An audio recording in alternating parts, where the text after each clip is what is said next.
She shouldn't have been out there if she was that fragile. That's what Deborah Langford said 10 minutes after my wife died because of her. President of Serenity Oaks Estates HOA board standing on my porch like she hadn't just ended a life. Chin lifted, pearls gleaming, clipboard resting where Nora's sunrise glide ramp used to be. No apology, no pause, just bureaucracy and bleach wipes. She thought the chapter was closed.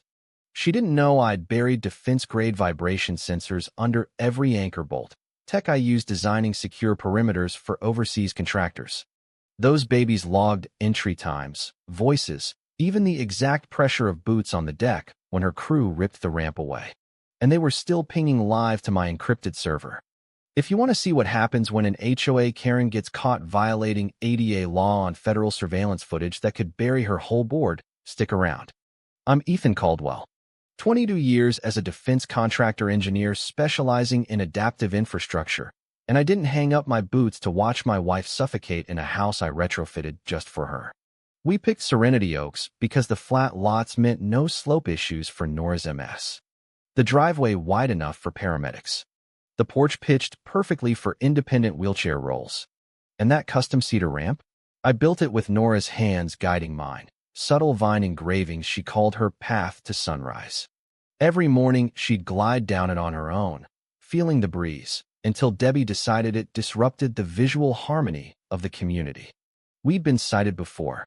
Once for the oxygen concentrator cabinet that clashed with approved earth tones. Once for the wheelchair tracks that supposedly ruined the uniform grass height of 2.25 inches. But this was different. This was an emergency removal order under Clause 9.4. Immediate aesthetic hazard. No hearing. No medical review. Just a memo slid under our door like a parking ticket from hell. That Tuesday, Nora's caregiver stepped out to grab a new BiPAP filter from the clinic. I was 15 minutes away at the VA center giving a talk on adaptive home design for disabled vet spouses. Ironic as hell. The spark started small, oxygen line brushing the stove burner. Nora couldn't reach the alarm button from her chair, couldn't crawl, couldn't shout loud enough through the smoke. Caregiver pulled up 3 minutes later and tried to run inside, but Debbie's contractors were already blocking the porch like bouncers at an exclusive club. Liability, ma'am. HOA orders in progress, the lead guy said, arms crossed, drill still humming. By the time my phone screamed level 3 oxygen alert, I was already flooring it. I made it in 8 minutes flat. Nora was gone. Smoke in her lungs, chair halfway to the hallway, and Debbie Langford was outside arguing with paramedics about restoring curb appeal before the next appraisal cycle. She looked at me like I was the one being unreasonable. Mr. Caldwell, the board followed protocol to the letter. The modification was non-compliant with Serenity Oaks standards. Non-compliant. My wife was dead on our floor, and this woman was quoting bylaws like they were scripture. I stepped off the porch, popped the truck bed, and opened the sealed case of sensor logs. No words. Just let her lean in. Tier 2 acoustic ground sensors, biometric proximity pings, full audio capture. Buried them myself. Nora helped calibrate the first set during one of her better days. Debbie's perfect smile cracked a millimeter. You're bluffing, she tried. I didn't blink. Try me. This isn't a civil citation anymore. This is manslaughter via active ADA violation caught on surveillance-grade feeds. Your contractors denied medical access. Your voice is on the tape telling them to finish the job fast before the caregiver returns. Her grip tightened on that clipboard until her knuckles matched her pearls. She thought she could erase Nora's existence with a work order and a smile. She didn't know I'd spent 2 decades making sure the vulnerable couldn't be erased. The first citation hit 3 weeks after we moved in. Unauthorized medical storage on front elevation. Translation: the cedar cabinet hiding Nora's portable oxygen tank. Same wood grain as the house, painted to blend. Invisible unless you were hunting for imperfections like Debbie clearly was. The second was for the vine carvings on the ramp rails, artistic variants outside approved design language. Nora actually laughed when she read it at first. They reduced my freedom to a Pinterest fail, she said, but the laugh didn't reach her eyes. I filed appeals with every ADA statute and doctor's letter attached. 13 days of silence, then another envelope with fresh violations, reworded but same poison. They didn't want her seen. Serenity Oaks was a place where everything matched. Fences exactly 6 feet. Driveways pressure washed on the same Tuesday. Lawns the same shade of fescue. And absolutely no visual hint that someone might need a little help to live. At first I thought it was just bored retirees with too much time. Then the knocks started. Not polite doorbell knocks. Clipboard and camera knocks. I caught board member Regina once snapping photos of Nora's chair through the front window. Interior elevation compliance check, she claimed with a straight face. Nora tried to joke. They think my wheelchair is a civil defense turret. But after the 4th notice citing long-term outdoor medical presence, she stopped sitting on the porch altogether. She started feeling like the violation. I contacted the appeals subcommittee. Voicemail hell. Filed twice. Finally got the email. The board has upheld its determination. No further discussion. That's when I started logging them properly. Not just the letters, but the people. Arrival times, what they wore, how long they lingered, which way their golf carts faced when they left. I wasn't paranoid. I was methodical. Because it was obvious what they wanted. They wanted us gone. Not with a direct move-out letter. With 1,000 paper cuts until we bled out quietly. But Nora refused to leave. She loved the East Garden bed where the sunlight hit the walkway at exactly 3:12 p.m. It makes me feel like I'm arriving somewhere, she said softly one afternoon, even as her hands trembled on the wheels. So I stayed. I reinforced the ramp anchors with marine-grade bolts. I sank extra vibration sensors deep into the deck plates, not because I expected sabotage, but because I knew how to prove it when it came. Then the closed-door HOA meetings began. Unpublished minutes. Decisions dropped like royal decrees. During the one public session I attended, I stood up and calmly noted that our ramp met state code and federal ADA requirements. Debbie smiled across the folding table like a shark in lipstick. We understand your situation, Mr. Caldwell. But Serenity Oaks has visual standards that everyone must respect. Respect. As if Nora's condition was somehow disrespectful to their perfect little magazine spread. The room went tomb silent. One guy in the back, maintenance uniform, pale, clutching rolled plans, shifted uncomfortably. Marcus Hale. I'd seen him around, always early, never speaking. He didn't vote. Just scribbled something and kept his eyes down. That was 3 weeks before the ramp vanished. 2 days before Nora first whispered, "What if we just left?" I told her the truth. We've fought harder battles. She nodded, tired steel still in her eyes. Neither of us knew they'd strike before we could fight again. But I knew the pattern. Death by 1,000 citations. Serenity Oaks wasn't going to let us live quietly. Not until one of us stopped breathing. The day Marcus finally spoke to me face to face, he couldn't meet my eyes. He stood at the edge of the walkway, clipboard limp, shoes half off the concrete like he didn't want to commit. I was tightening the wheelchair lockdown rail. Sunlight cut long shadows across the vine carvings Nora loved. He cleared his throat and held out the folded notice. Continued noncompliance, he mumbled. I took it without reading. Watched him linger, eyes flicking to the ramp, then away fast. His jaw worked like he was chewing glass. You ever build something for someone who can't do it themselves? I asked quietly. He nodded once, barely. Then you know what this is. He scuffed his boot. Wasn't my decision. I just log it. He started to turn, but his steps dragged. Tell Debbie, I said calmly. She's running out of warnings. He flinched at her name. That night, I found a plain envelope wedged behind the oxygen cabinet. No return address. Inside, a photo taken from a second-story angle. Debbie on our porch with blueprints, timestamped 3 days earlier. Marcus in the background holding plans, not looking up. No note. I didn't tell Nora. She'd had a rough night with pressure sores and that cough that wouldn't quit. But I started watching for him. 2 days later, I spotted him trimming hedges off the clock. No HOA truck, just a rusty hatchback and hand shears. Avoiding the log books. Later that week, he passed by again while I adjusted the solar guards. Nodded once. They voted again, he said low. Emergency clause. Fast-tracking removal. Calling it a visual liability. He hated every word. I studied him. Early 30s, but looked 50, spine bent from carrying too many quiet decisions. Why tell me? He didn't answer right away. Then, almost too soft, because I've got a mother in a chair. He left before I could reply. That night, I told Nora everything. She didn't cry, just squeezed my hand. We don't move. Not now. So I stayed up reinforcing the anchors again. Added a second set of sensors calibrated for anything under 20 pounds of pressure. If they came, I'd know exactly when, how, and who. Nora slept lightly. I didn't sleep at all. I sat at the kitchen table staring at that photo of Debbie's smirk. They decided what Serenity Oaks was supposed to look like. And Nora wasn't in the picture. They came on a Tuesday. No warning email, no posted schedule.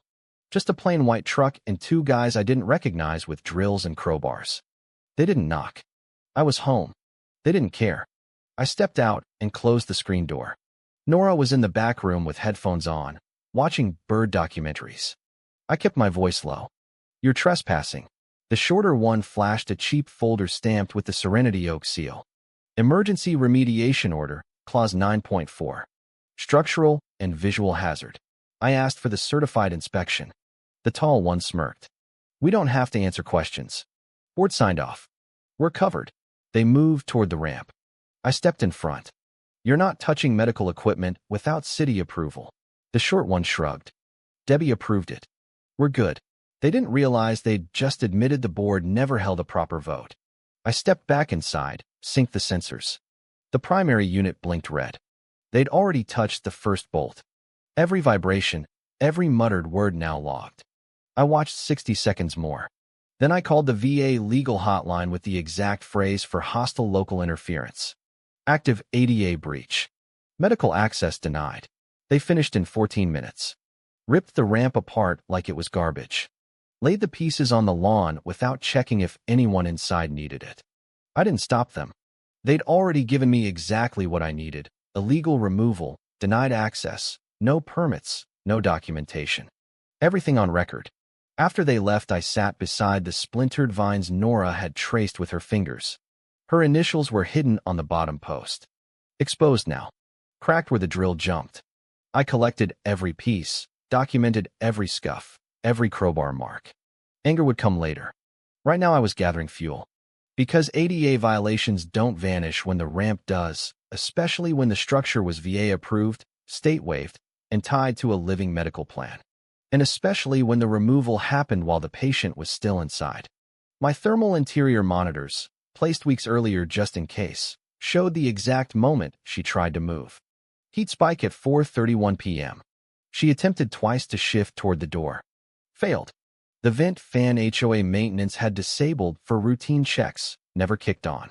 The logs were now a timeline of negligence. I saved everything, duplicated drives, encrypted backups off-site. Then I checked the HOA portal. No work order posted. The removal had been ghost-logged retroactively. Debbie had rewritten history. Amateur move on an old CMS system full of holes. I screen-recorded the timestamps, IP pings, everything. She thought no one would check. She was wrong. The call came at 4:37 p.m. Nora's caregiver, voice shaking. They wouldn't let me in. Said it was under repair.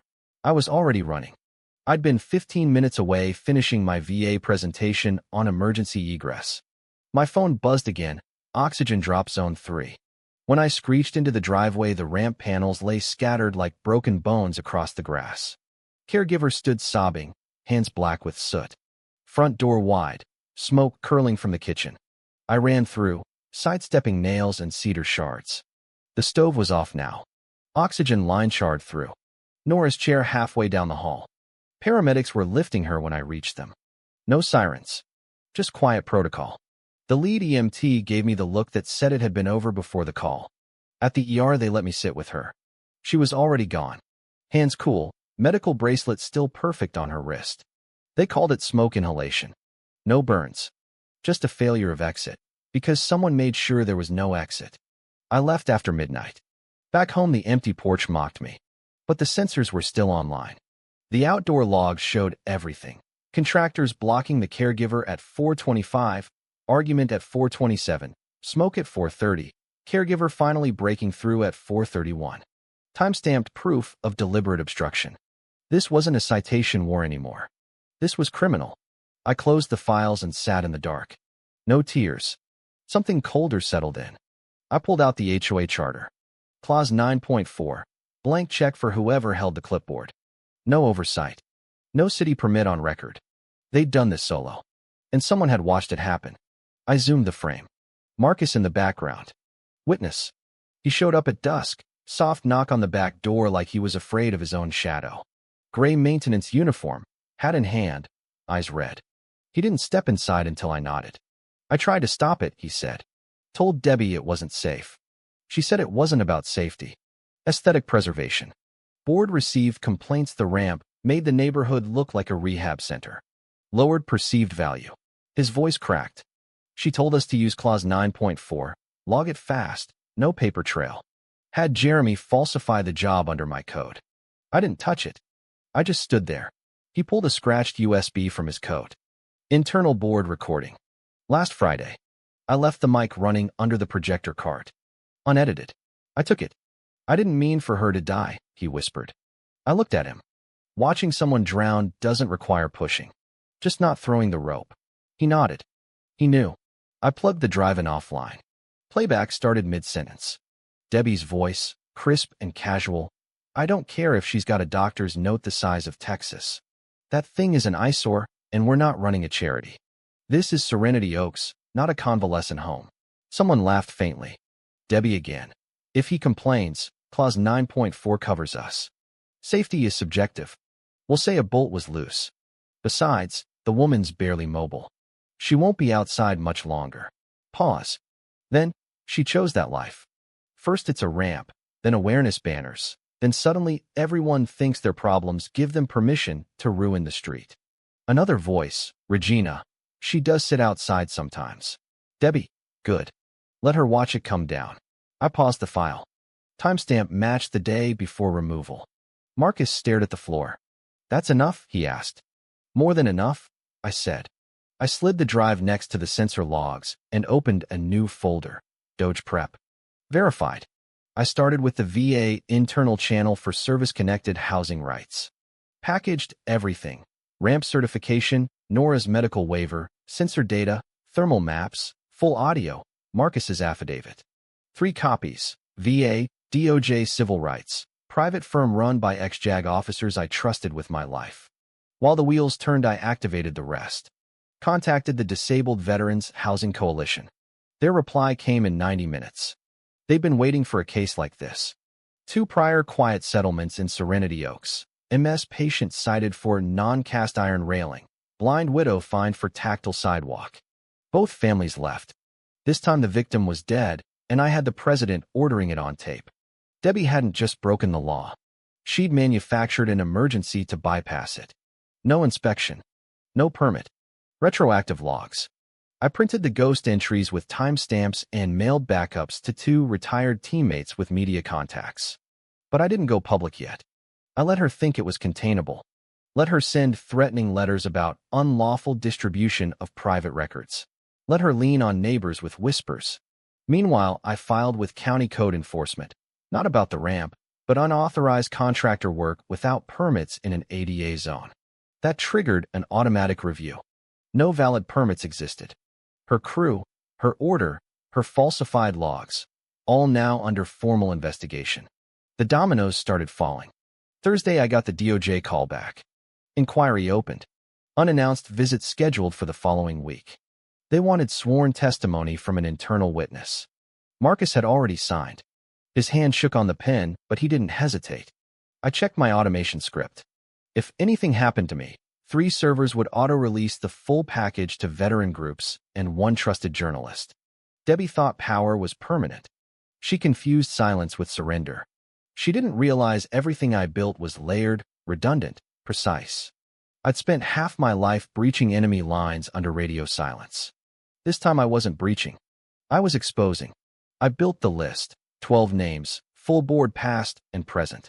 Marcus helped reconstruct from sign-ins. Shadow voters. Handpicked quorums. I sent the list to DOJ and VA with every clause, 9.4 decision flagged. That afternoon I printed stills, Debbie on my porch, contractor's mid-rip, thermal map of Nora's last movements. Forwarded the digital affidavit to the Disability Rights Legal Center. Response. Meets criteria for emergency intervention. The board didn't know it yet, But they weren't facing one angry husband. They were facing 5 federal agencies, 3 advocacy groups, and a network of veterans who'd all swallowed similar quiet HOA poison. Still, I wasn't done. I needed the community to feel the weight. Not a rant. Just truth. I called Dr. Avery Lane, retired speech therapist, 4 houses down. She'd always waved politely, but never lingered. I remembered how she'd looked away when the ramp came down. She answered on the second ring. Dr. Lane, this is Ethan Caldwell. I need to show you something. She didn't ask why. She came. I played the audio first, Debbie's mockery, the laughter. Then the footage, contractors dragging the vines across concrete, caregivers screaming. When it ended, Avery sat frozen, tea untouched. She wasn't supposed to die, she whispered. No one ever is, I said. She left with a copy and fire in her eyes. 2 days later, she sent an open letter to the Serenity Oaks residents group. Subject: we let this happen. Within hours, neighbors I'd barely spoken to were knocking. One brought banana bread. Another stood on the porch with wet eyes and said, I believed the letters. I didn't know. I believed some. Others I didn't have energy to sort. The HOA's countermove came fast. An emergency notice claiming I'd unlawfully distributed private recordings and endangered operational integrity. Cute. What they didn't know was their own approval records were already under federal audit. The emails Debbie thought she deleted? Automatic third-party backups for 7 years. Subpoena ready. Marcus confirmed it.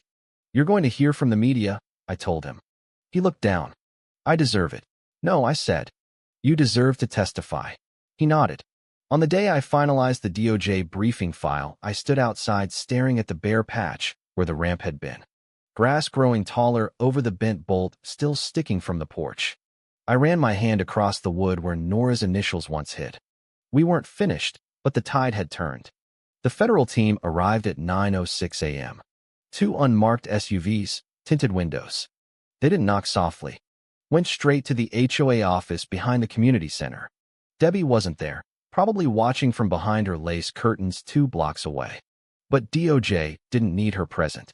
They had the complaint, the logs, the audio, the falsified permits, and a stack of affidavits. I'd done my part. I watched from the walking path behind the tennis courts. Board members arrived looking confused, then alarmed, then prey-like when they saw the agents and sealed folders. The door closed. 30 minutes later, I walked in. Dr. Avery was already inside, invited as community advocate. Lead investigator Agent Kroll didn't waste time. This meeting is recorded under federal oversight. Mr. Caldwell, present your evidence. I placed the original drive on the table, layered files, raw timestamps, uncompressed audio. ADA Title II, Fair Housing Act, State Waiver Code. Every violation, every bypass, every forged timestamp, every clause misused. One of the victims was my wife. The others are this community. Kroll plugged it in. Room went dead silent as Debbie's voice filled the air. She chose that life, let her watch it come down. Regina dropped her coffee. One treasurer stammered. That's not. I didn't see that entry. Kroll cut him off. You initialed the backdated approval 3 days ago. A low groan escaped him. Where's Debbie? Someone muttered. No answer. Kroll continued mechanically, listing every code breach, every abuse of emergency powers without inspection. When she finished, she read the names under formal inquiry. 7 board members, 1 contractor, 1 acting president, Deborah Langford. The Department of Justice is freezing all HOA enforcement activity pending civil rights litigation. An external trustee will be assigned within 72 hours. You could hear the collective breath leave the room. They weren't screaming. They were realizing every petty memo, every smirk, every quiet removal done under visual cohesion had led them here, to a room where the law finally caught up. As I left, I passed the framed plaque outside the HOA door. Excellence in Community Governance, Serenity Oaks Estates, 2022. I stared at it a moment, then walked away. Back home, I passed the empty space where the Sunrise Glide once sat. The bolts still rusted in place. I ran my hand across the spot Nora's initials had been. We weren't done yet, but the tide had turned. They held the emergency community meeting that Saturday on the central lawn under the sycamores, the same spot Debbie once banned a disabled vet from using a pop-up canopy because it was visually aggressive. No sign of Debbie. Her powder blue Lexus sat untouched, curtains drawn, mailbox overflowing. Over 60 residents showed up with folding chairs and uneasy silence. Most avoided my eyes. The interim trustee, Martin Reeves, stood at a portable podium with the Civil Rights Division seal clipped beside the old HOA charter. No flags, no fanfare. Effective immediately, he said calmly.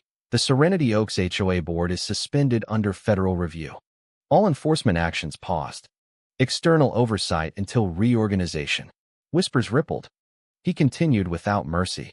The removal of a legally documented ADA-compliant structure from the Caldwell residence was not only a federal violation, but directly preceded the tragic death of Mrs. Nora Caldwell. This was not an accident. It was an administrative failure of ethics and law. A woman in the back started crying. Her husband gripped her hand. I recognized her, Marlene from Lot 22. Used to smile at Nora's garden. Stopped after the board labeled our ramp non-standard infrastructure. Reeves read the names under active investigation. Regina dropped her coffee again. The treasurer walked out halfway through. Debbie's name landed last. Pure silence. Whined through the trees. Someone's phone buzzing. The sound of a neighborhood swallowing shame. Reeves turned to me. Mr. Caldwell, would you like to speak? I stepped forward. No notes. My wife wasn't a symbol. She wasn't a lesson. She was a person. You saw her. You waved. You passed her ramp every single day. I paused. And some of you stayed quiet when the citations came. When they tore it down. I didn't say it to shame them. I said it because it was true. I'm not here to burn this place down. But I am here to make sure no one else gets buried under silence again. No applause. Just stillness. And that was better. They needed to sit in it. Reeves closed the folder. In 30 days, this community will vote on new leadership. All proposed bylaws must pass independent ADA review.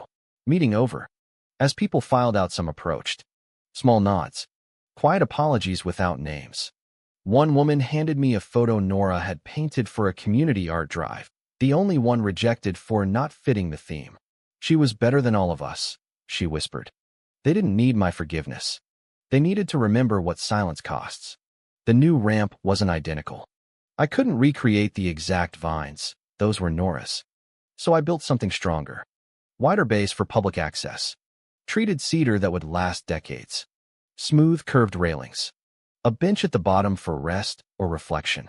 And beside the bench, steel bolted into the ground, a small plaque, Nora Caldwell Way, for every soul made to feel like a burden. It wasn't just a ramp anymore. It was the neighborhood's first public mobility structure. Open use, no approval needed, federally logged as non-removable. A week after install, a boy with cerebral palsy used it to reach the community garden for the first time. His mother cried the whole way. That's when I knew it mattered. The rest followed slowly. Regina resigned quietly. No statement, just gone. The treasurer was stripped of privileges for 5 years and fined under disability discrimination statutes. Debbie's silence broke when DOJ agents served her in her own driveway. Clipboard still in hand. Mid-step, image went viral. She tried blaming contractors, then the board, then administrative error. No one bought it. Marcus testified remotely. Voice shaky but truthful. He received leniency and eventually a role as compliance officer under the new board. Dr. Avery was elected president. Her first act, bylaw requiring all accessibility decisions reviewed by independent ADA consultant. Passed unanimously. Second act, formal apology mailed to me, DOJ, VA, and the legal center, a record that wouldn't fade. They asked if I wanted a seat on the new board. I declined. I'd already carved the foundation. One afternoon, weeks later, I sat on the new bench. Teenagers passed laughing, one on crutches. They used the path like it had always been there. Inclusion should feel unnoticed. Not a favor. A fact. I pulled out Nora's old sketchbook. Last page, shaky pen. Beauty isn't symmetry. It's access. She was right. And now it was permanent. The ramp would never come down again. Not in this neighborhood. Not while I breathed. So if you're still here, remember this. They thought no one would notice one structure gone. One woman silenced. One decision buried in paperwork. But she mattered. She matters still. Subscribe for more HOA Karen stories where the underdog finally wins. And tell me in the comments, what injustice should we tackle next? Was it really just rules and curb appeal? Or did the HOA cross into something darker when their obsession with perfection literally killed someone? Drop your verdict below. Who was truly wrong here?